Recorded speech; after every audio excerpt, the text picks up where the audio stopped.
Welcome to the Tarrant County Medical Minute podcast. My name is Dr. Omar Salad. I'm the 2024 Tarrant County Medical Society president.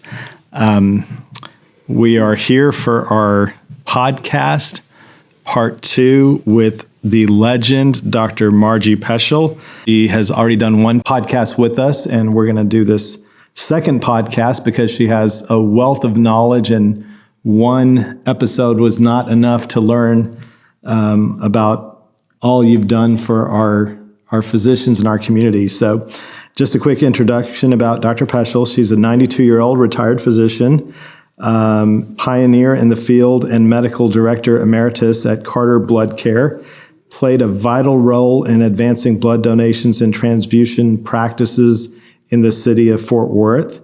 In recognition of her exceptional achievement, the Rosedale Donor Center in Fort Worth was renamed in her honor. She is a past president of the Tarrant County Medical Society, where she served in 1983 and 1984, and also a past recipient of the Gold-Headed Cane Award in 1986. And we're going to get into the Gold-Headed Cane and some of its history here in a bit. So anyway, with that, thank you for taking your time and joining us yet again to share your knowledge. What we wanted to talk about today was the Women's Center of Fort Worth, and how did that start and when approximately? Well, the Women's Center began in the 70s with Karen Perkins, who was the leader in this. And in fact, she really was behind this. And what happened, she called a meeting of 5 women to her office, which she had. And example was, one was Hazel Peace, who is a leader in the Black community, a teacher. In fact, she has a school named for her in Southwest Fort Worth, Hazel. And I was asked as one of the doctors to be there with her, and we were addressing, at that time, one of the most severe problems I felt in Fort Worth, and that was if a woman, a child, was raped, they were taken to John Peter Smith, and they would lay on a gurney. It might take time to have something, no one was with them. It's the most traumatic experience that any person can hold. And so we felt we needed to educate people and do something about what was happening in the way rapes were being handled. I got involved because what you do if you have children, you drop them off at school at 7 in the morning to go to band practice and so forth. And this young girl at Southwest High School, her mother dropped her off at 7 o'clock, and she got raped there on the school grounds.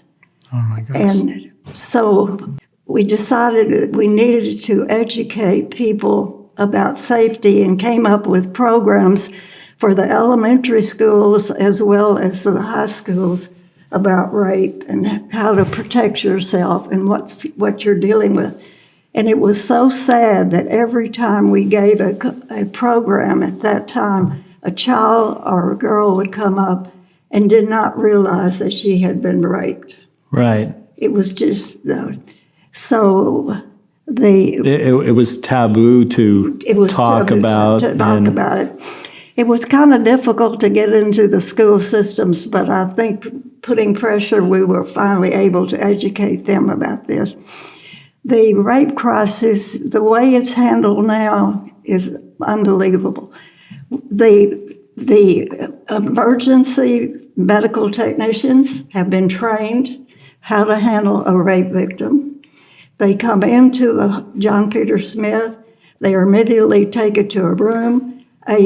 The Rape Crisis Center at Women's Center is called, and someone from the Rape Crisis Center comes and sits with that person while they're handling the rape crisis. They're never alone. And this has made such a difference. The doctors have been trained about rape victims. And in fact, what's happening, it is so known, the program is so outstanding that people are coming from all over the country to be trained how rape victims are treated in Tarrant County. Amazing. I am so pleased to have been part of that years ago. Yeah. So where did it start out of? You didn't have a building initially? No, what we had was, we first, and then we didn't have any money. I can remember the budget was low, but we went to get funds and raised money, and then we expanded. We moved into, I was just on the board. We expanded into a nursing home that had been closed. Okay. And tried to make it work, but now we have a wonderful women's center that handles not only this issue, but getting women help to work, and men. Right. There's a free attorney to help people, but many, many functions, and it's on Hemphill. Okay. So what were the challenges talking about this in a time where, people were... People didn't want to talk about it. Right. So, they hid it, you know what I mean? And, right. But I think right now that, I think because of educating, play it safe with our elementary schools and so forth, people are more aware of how to handle it. Right. But it must have been, I guess, difficult to infiltrate schools and all that, or was it not as hard? Yeah, it was hard because the attitude was that little girl that got raped at the high school. That one man said to me, she asked for it. She's wearing a mini skirt. That made me so mad. I almost wanted to slap him. I'd be sued. Yeah. But anyway, it showed me the attitude that sometimes people had wrong. Was there opposition at all to the Women's Center initially, or? No, it was just hard raising money. Raising money. Yeah, but we had excellent support from community leaders and a lot of people on the board. Right. The college sororities raised money for us. Right. And the medical community had to really come together with educating and a lot of support from them. Yeah, I think it made them feel good that the medical community was supporting all their efforts. Right. And besides rape crisis, what other services does the Women's Center in Fort Worth provide today? As I told you, it has training courses for women for jobs. And the other thing is it helps, an attorney gives free time to give free advice. Mm-hmm. And they do a lot of education. And today they're located? Out Hemphill. Right close by. Beautiful building. Okay. Do you have any other stories, impact that, the center had on a particular case or... I can tell you one of a couple of things to show you how we mean business, because when women mean business, they mean business. Yes. And what happened is this prominent lady went into the restroom at the Worthington Hotel, and the man had just gotten out of prison, walked across the street, and raped her. And so his defense was that he said he couldn't control himself. And I want you to know that the board from the Women's Center went down to the courthouse when he had his jury trial and sat there on the front row and looked at him. And he did get convicted of raping this woman. I can only imagine, the things you all had to endure in those days, because, these topics are not easy to discuss, but, medicine is a big part of the investigation and helping people through from a physical perspective, psychological perspective. How many different specialties did you have involved in those days? You mean on the board? Yeah. Did you have a variety of specialties? I was the only doctor, but The we only had doctor. other women that were involved that were teachers, community leaders, attorneys, a big board of people that's supporting the center. Okay, excellent. Okay, well, thanks to pioneers like you, we have these centers in Fort Worth, and I love to hear all these stories because, sometimes we take it for granted, like how did it come about? We're the beneficiaries of all these things, but what y'all went through to get it started, funding, political climate, social climates, sometimes we take that for granted that it's just there. So it's kind of nice to hear the stories, and we're forever grateful for what you've done. Another thing I wanted to talk about with you today was the Gold-Headed Cane Award. Now, you are a past recipient of it, and even before the cameras were rolling, you were telling me some interesting stories, and we were trying to go back further to see, what is the Gold-Headed Cane? What did it come from? How did it start in here? So can you give us some insight? Oh, yeah. This is one of my favorites, as you might imagine, because I love history. Yeah. And it's amazing in medicine, we have such a great history. But as you know, in the beginning, Asclepius was a Greek god, and many of you know this. And what he had was a rod, and on the rod he had a serpent. Okay. And he said evil caused disease. And that's where our caduceus comes from, that we have for the doctor's signal. You've seen the caduceus on cars. Right. Then about 400 BC, Hippocrates said, the Greek philosopher said, that evil does not cause disease. Rather, sickness causes disease. And as you know, every doctor, when they graduate, take the Hippocratic Oath, which comes from that same Hippocrates who did this. In England, they began to wear hats, wigs, and carry a cane. Mm-hmm. And the physicians in England. In England. And what there was a special cane in England. This cane had a gold head, and there were 5 prominent English doctors, and each of the doctor had been the ones who was the doctor for the King and Queen of England. Okay.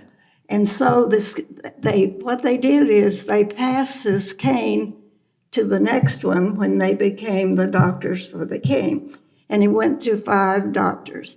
When the last doctor had the cane and died, his wife gave the gold-headed cane to the museum, and it is in the London Museum right today. Today it's in the museum. So Wow. Dr. Porter Brown, which was a dermatologist here in Fort Worth in 1951, said that he wanted to do something to make young doctors be encouraged about the wonders of medicine. So what he did is Dr.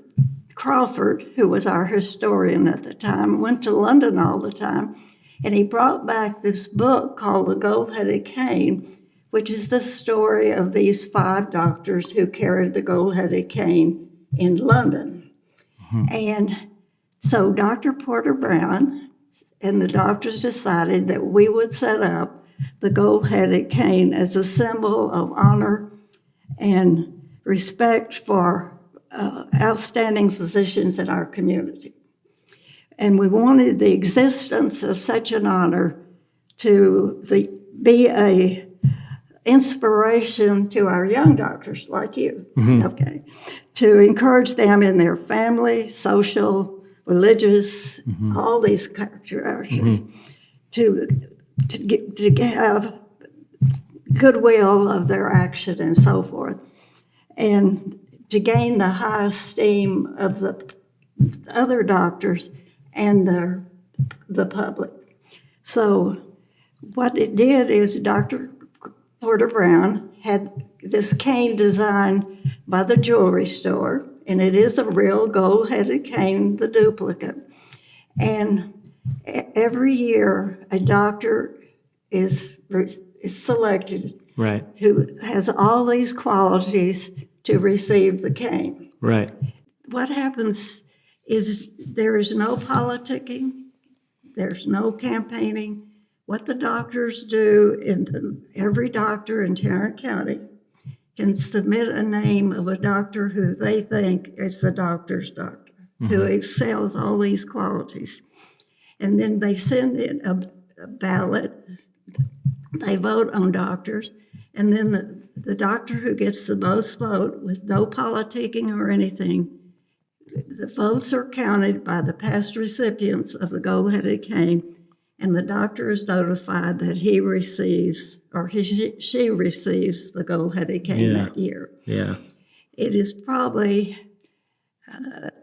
it is really, truly accomplished what Dr. Porter Brown wanted, and the medical society who formed this. And I know it, and I've known all these doctors. The first doctor that received it in 1951 was Dr. C.O. Terrell, who was a pediatrician who was loved by the community and the doctors, and he died before he received the Oh, my cane. goodness. But that's what Dr. Porter Brown wanted. But since then, it has been this. It's a chance for us to recognize the doctor and his family, his friends, people in the community he knows. Right. And it's really a great award. Yeah, yeah. And I hope it encourages young doctors to want to be respected and honored in such a way. Because it's one way, I think, that we in our society show our respect for one another. Right. One doctor to another doctor. One doctor to another. It doesn't matter which healthcare entity you work for, which side of Pennsylvania or 8th Avenue you're on. We all show respect for each other and choose a deserving I think it's candidate. Not only respect, it's love. Love too. Yeah. Well, we love this year's recipient, Dr. Stuart Peschel, and he was notified of it at our last meeting, and you can look at that on our Instagram page. He was quite shocked, and it was really fun to watch his reaction because he wasn't expecting it, but he's very deserving of it. He does a lot for a lot of our patients. He's done a lot with the Medical Society. He's done a lot with Project Access, providing care for patients here in North Texas. He works with Catherine.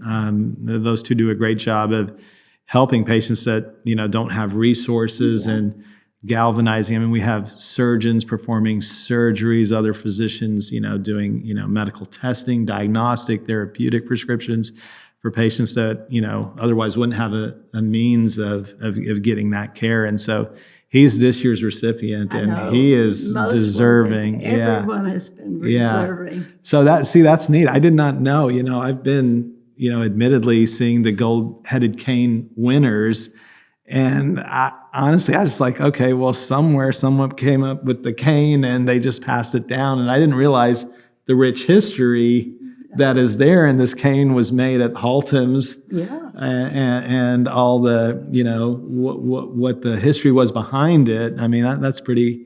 I really think it was to encourage young physicians, right? And I think I think now that we have so many young medical students, that the gold-headed cane they should be aware of this, what it stands for, and how proud it is. Yeah, and there's so many wonderful doctors that should get the cane. Yeah. I mean, the city's changed a lot, right? Over the years. I mean, we have training centers at every major hospital. Yeah. We have 2 medical schools in our city, not one. Dallas has 1 medical school. We have 2 in Tarrant County. We have residencies at all the major hospitals here. We are just having physicians, medical students becoming physicians, training them, all specialties in this city. So it's just amazing. It's a little medical town, literally, Well, during my lifetime, we were the only big city that did not have an allopathic medical school. I did not know. I am so glad we finally got Yeah. both the allopathic and And the osteopathic. Yes. It's fun. I get to work with students from both schools, and I mean they're fantastic. Our city is producing some top-notch talent. So I would say, I would hope I'm mid-career right now. I've been doing this for 20 plus years. What advice do you have for us physicians? You've seen everything, I mean, I don't know if there's anybody that's seen more than you in Tarrant County from our medical field. What advice would you give us? There's a lot of physician burnout nowadays, and I was listening to your first podcast, and one of the things that you and Brian were talking about was all the things you did to keep your household going, to keep your practice going. And I mean, I was sitting back amazed. So what advice do you give us? How did you keep yourself healthy, stress-free, still loving to do what you do? What are your secrets? I love people. Yeah. I love people, and people, I like to work in country, and I will tell you the help that you get with each of the doctors. I could never have done it at the blood center without the doctors in Tarrant County. They were all helpful. The hospitals, the community, the Rotary. I will tell you, the help in Fort Worth has the best community in the state of Texas. I will agree. tell you that. Through the years, Mayor Boland, when people were out of work, he came to the Medical Society. We worked out ways to help people who didn't have. When the house staff at John Peter Smith, they didn't have a house staff, the doctors in Tarrant County, busy all day, would take with their patients, would go cover the hospital. Right. This is the community that we live in. Right. But the young doctors today, I really think that they need to be involved with organized medicine. Mm-hmm. It's only with organized medicine, it's the only way that we're going to be able to survive. Right. And I think the doctors need to realize that you're not alone. You can't win this battle alone for your patients and your practice. You need to be involved with organized medicine. And that is the only way we're going to survive. So get involved. That's great advice. And that's what, we hope a forum like this where, nowadays we can talk on a mic and go on the internet. It can end up on their cell phones and they can hear you and your advice. I mean, who thought we would be able to do that years ago? But I agree. We've got to get involved with organized medicine because, as you say, what helped you through the process was being surrounded by a community of good people, good physicians. And we have that in Fort Worth. We're lucky to have that. And the one thing that I think ties us all together is the Medical Society. So if we can stay connected through that, it'll help. Well, the Medical Society is an advocate for you, the doctor, but it's also an advocate for the patients. For the patients as well, yeah. Because they want the best care for their patients. Right. And that's the only way. And right now, as you know, one of the issues, not because I'm 92, but because of the fact that I have a lot of friends that are my age, over 65. And you know that in 2000, there were 35 million elder people. Mm-hmm. In 2030, that's 6 years from now, there will be 70 billion. Unbelievable. It's going to double. Yeah. And talking to seniors is that doctors do not have time to answer a lot of these questions that elderly people have about the insurance, about the managed care, all these things. But you can get a message through the Medical Society to them, and I hope we can do this. Yeah, no, we're going to. Well, I think that's all the time, unfortunately, we have. I think I could talk to you for the entire day. And I would love to hear your stories. I just love to hear the history of medicine. Like I said, my parents being physicians, my mother worked for you at the blood bank. You knew my father. He knew you at St. Joseph. I'm love to hear all these stories. I could spend all day here, but we're unfortunately out of time. So thank you. I want to tell you one more story. Yes, please. Okay, when I got the gold-headed cane, the previous recipient presents the cane. Well, everybody knows I love hats. Okay, so this bald-headed urologist, Dr. Compere, presented my life story in hats. Like you mentioned sewing, he had a hat made with scissors and string. Yeah. It was a night to remember, never to be repeated. Yeah, that's awesome. Well, your hat is lovely. Your style is impeccable. 92 years old, amazing. So thank you for joining us again. Enjoyed it. Good luck. All right, thank you. And that's it. You can follow us on our other social media platforms on Instagram, Facebook, X. Please follow us, like our posts, share them with your friends. Let's spread the word about the Tarrant County Medical Society and all that it does for our physicians. Thank you.